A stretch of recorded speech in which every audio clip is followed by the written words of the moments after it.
m'a reproché parce que je propose qu'en Europe, oui, dans la vieille Europe, compte tenu de ce qui s'observe sur les frontières du vieux continent, et en particulier du problème que soulèvent les questions liées à l'Ukraine et à la frontière de Crimée, pour ne citer qu'elle, qu'au lieu de faire le choix des menaces et des roulements de muscles, on pose en genre raisonnable une offre sensée et rationnelle qui permette que commence une discussion où chaque nation dira quelle garantie elle demande pour que la paix soit garantie à ses frontières. Cette conférence de la sécurité qui aurait à traiter de tous les problèmes surgissant ou ayant surgi entre l'Atlantique et l'Oural permettrait que la menace épouvantable qui se dessine soit repoussée par les lumières de la raison et de la discussion. Nous autres, Français, nous aurions à dire que nous ne voulons d'aucune guerre, ni petite, ni moyenne, ni grande, sur le vieux continent.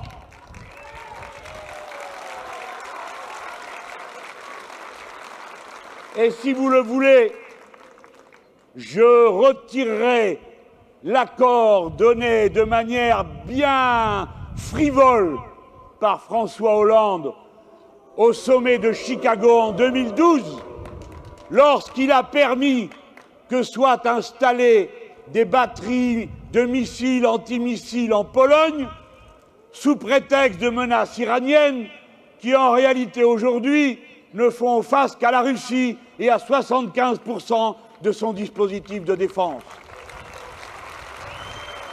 J'annulerai la signature, car elle signifie que nous, d'une manière ou d'une autre, nous consentirions à ce qu'il y ait bataille.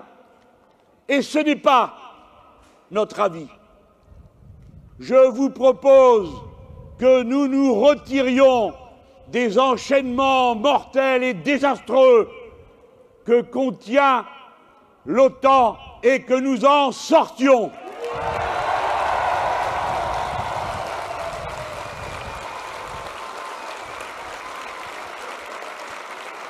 Et le plus vite sera le mieux. Vous autres, pensez que c'est la leçon de notre histoire. C'est sur les vieilles cicatrices que s'ouvrent le plus souvent les nouvelles blessures.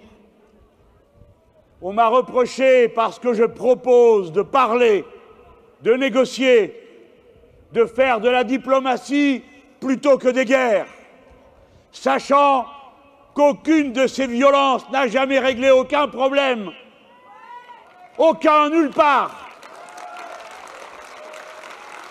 On m'a dit que j'attentais au principe sacré, en effet, de l'intangibilité des frontières. Mais si je propose cette conférence, c'est précisément parce que l'intangibilité des frontières est en cause et qu'il faut régler ces problèmes en parlant. Quoi, vous ne le savez pas? Vous ne le savez pas que si vous faites le tour du bassin méditerranéen, il y a déjà bien des frontières qui sont mises en cause.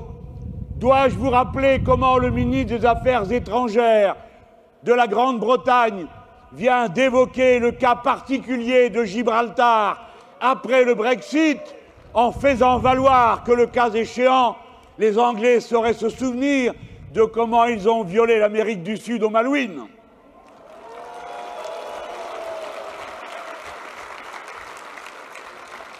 Doit-on évoquer Ceuta et Melilla? Doit-on oublier qu'il y a une frontière à créer sûre et garantie qui permette à l'État palestinien de voir le jour et à la paix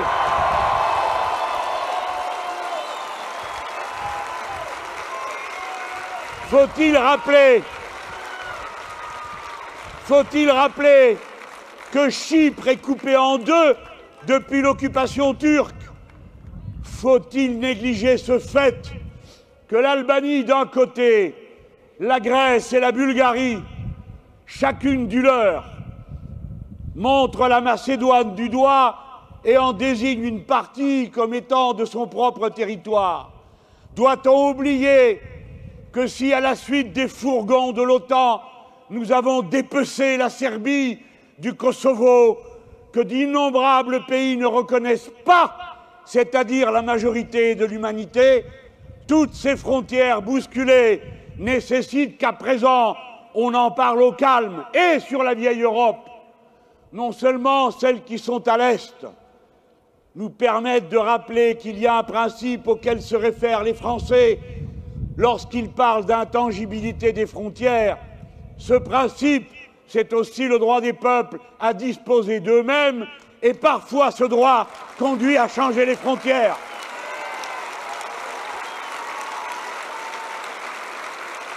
Et vous qui me faites la leçon, et vous qui me dites qu'on ne doit toucher à rien, ce dont je suis prêt à convenir à l'instant, que direz-vous aux Wallons si les Flamands veulent les quitter? Que direz-vous aux Écossais s'ils ne veulent pas de la frontière que le Brexit a tracée entre eux et l'Europe? Et que direz-vous aux Irlandais qui hier n'avaient plus de frontière physique et en retrouvent une entre l'Irlande du Nord et l'Irlande du Sud? Leur direz-vous qu'ils n'ont droit à rien? Bien sûr que non. Quand l'histoire remue, il faut avoir un coup d'avance, ne pas se laisser enfermer dans des logiques qui vous conduisent mécaniquement à des situations dont vous ne voulez pas. Voilà comment j'entends parler de la paix et dire à quel point elle est centrale dans le programme que je vous présente. Et quand je dis qu'on doit y travailler, au bord de cette Méditerranée, et peut-être en commençant par le petit bassin où nous avons tant d'amour en commun, tant de familles partagées, tant de chansons, de poèmes, tant de causes communes et l'usage en commun de notre langue. Peut-être que c'est là qu'il faudrait commencer la grande démonstration de ce que c'est que construire la paix.